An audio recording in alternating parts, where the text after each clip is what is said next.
Corne SPIES, thank you very much for your insight into the runners at the Vaal on Thursday. Circle of Grace and Rock of Ages team up together in race 3. Yeah, we're throwing enough mud, I think, Andrew. Circle of Grace, a decent horse. I'm surprised he hasn't won yet. He's been unlucky a couple of times. Last time we had blinkers on first time out and he was really at sea all over the place. I'm hoping that he'll improve and run a bit more clever. And he's, on his work, I think he's really a big runner. Rock of Ages, very disappointing. He's run 1/4 in his career and, always compounds in his races. So we're coming a bit shorter with him, putting the blinkers on, seeing whether he'll hang in there. If not, then, obviously he'll probably have to move on to greener pastures. Browner pastures like the Polytrack.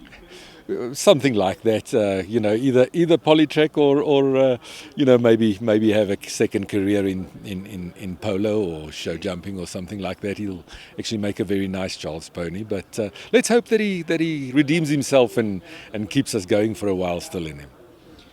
Okay, and then we move on to Emma of Normandy. We heard of the very sad and untimely passing of David Makins. Even though he wasn't a young man, he was a man that everybody who knew would have had more than the utmost respect for the passion that he had for the game.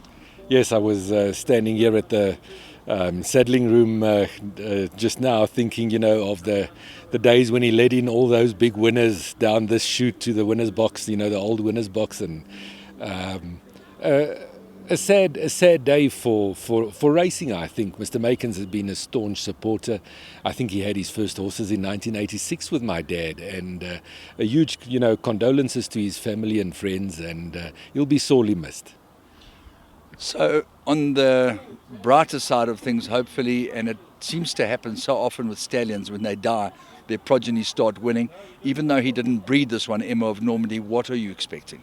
Yes, Emma had a slightly disappointing first time, very, very dumb. She's really green, and she was completely at sea. I expect huge improvement from her. She's a very nice big filly, a daughter of William Longsword, and I think she could find the money.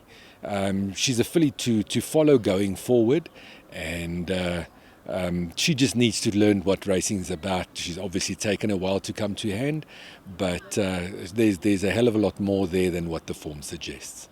Looking at Summerland, she had those two starts that were pretty close to each other. She's had a 10-day break from those two starts. What are you expecting this time out? Andrew, yes, she's a filly that's obviously getting fitter and better as we go on.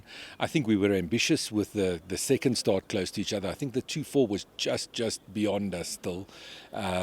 She ran very nicely up to about the 200 and then compounded. So this is coming back in distance again, and I'm expecting her to run well. She's a filly that's going to pop up just now, so don't leave her out in the near future.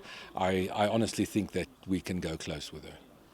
Now, you may or may not have the answer to this question, but how is it that the Australians almost feel that it's mandatory to run in the McKinnon on the Saturday over 2,100 metres and run in the Melbourne Cup on the Tuesday over 3,200 metres?